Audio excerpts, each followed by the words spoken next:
Hello and welcome.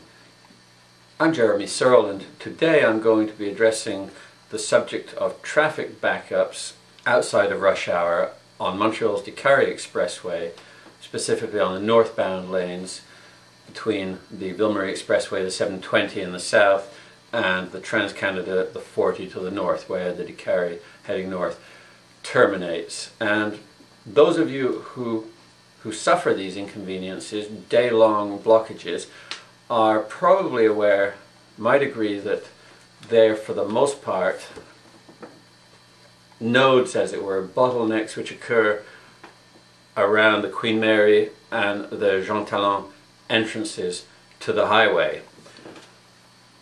And if you've sat in that traffic, you'll find that once those bottleneck areas are passed, the traffic, generally speaking in the daytime, clears up and flows smoothly to the north of the Queen Mary and the Jean Talon entrances, and for that matter, to the south of the Queen Mary area. It appears quite clear that there is enough capacity on the Decarie Expressway heading north to accommodate all of the vehicles for the most part in the daytime, but failures in planning, all sorts of reasons have led to these blockages.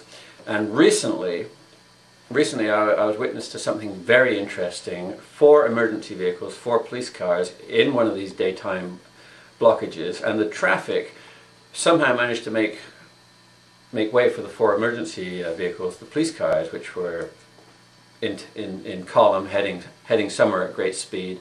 And as the emergency vehicles were allowed to pass, somehow, because the traffic appeared to be all blocked up, other motorists quickly tucked in behind them and zoomed down to get away behind the fast-moving emergency vehicles. And interestingly enough, the highway, which had been completely blocked, became fluid. The traffic became fluid, very easy moving immediately. And this gave me an idea which I'd like you to consider.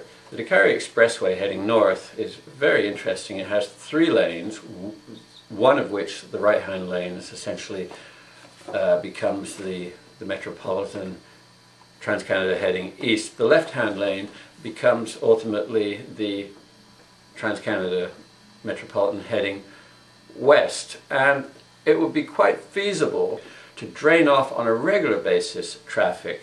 Now, as we head up the highway, we see the dotted lines here.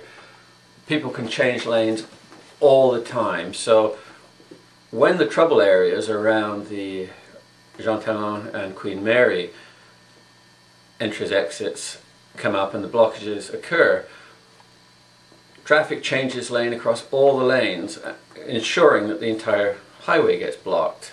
Now, what if we were to take one lane, the left-hand lane, which ultimately only takes you onto the Trans-Canada heading west, and designated it for traffic which could then not leave the lane? Let's take a look. Consider this. If we were to make the left lane of the Decarie heading north such that you could enter, much like the Hotel California in the song, but never leave, dotted line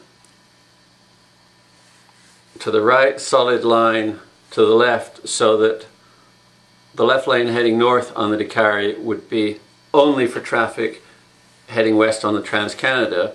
No back and forth from that lane when we get to the blockage points around Queen Mary and Jean Talon. Suddenly you would siphon off the approximately third of the traffic heading north on the Decarie Expressway, allowing it to travel at speed and taking away the tendency of that same traffic to be back and forth into these other lanes, helping to create the blockages. Siphon off some of the traffic, see if it would work. It would just be a little paint. Give it a try for a month and see if it works. Well, I don't know what you think, but I invite you to consider, and thank you for joining us today. Good day to you.